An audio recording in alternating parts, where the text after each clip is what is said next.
In this video, I'm going to talk about how to structure an abstract for your research proposal. There are various sections in the abstract, but in this video, we will be focusing on abstract to understand how to draft an abstract that is convincing and appealing to the readers.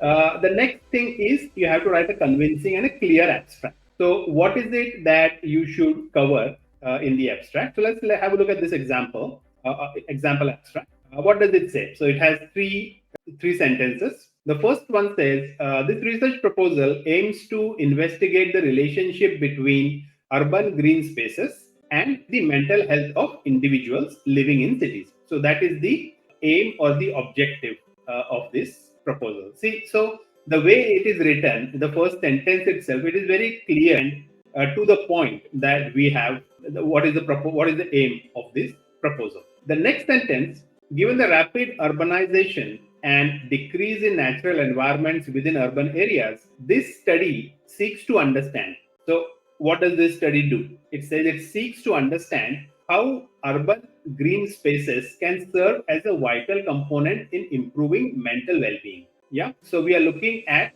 the impact of green spaces and how it improves the mental well-being of people, especially those living in urban areas, because in many countries and many popular cities, you will see large skyscrapers, big buildings, and there is very limited open space or greenery or parks around there. So this is a very useful and important study to cover.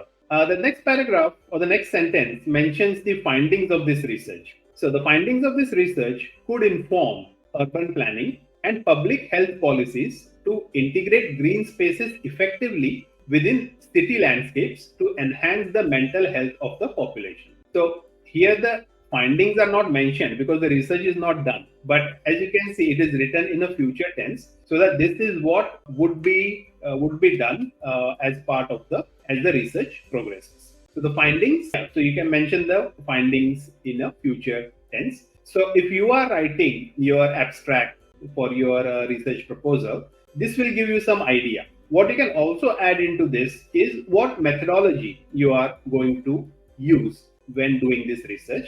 And this can also be added to the abstract. I have not shown it here, but it is equally important to mention that this research would be conducted using, say, qualitative interviews, or it would be a comparative case study, or it could be, any different research methods that are available, or it could be a mixed methods research. So you can mention that clearly here. And if you want, you can also mention the benefits or the significance of your research. So basically, whatever we had in the layout of the research proposal, abstract should kind of have some bits and pieces of that included in the abstract. If this was the layout, right? So the abstract can mention the problem, the literature, bit of a literature review if you want, the methodology, the significance, and some parts of this whole thing should be there in the abstract.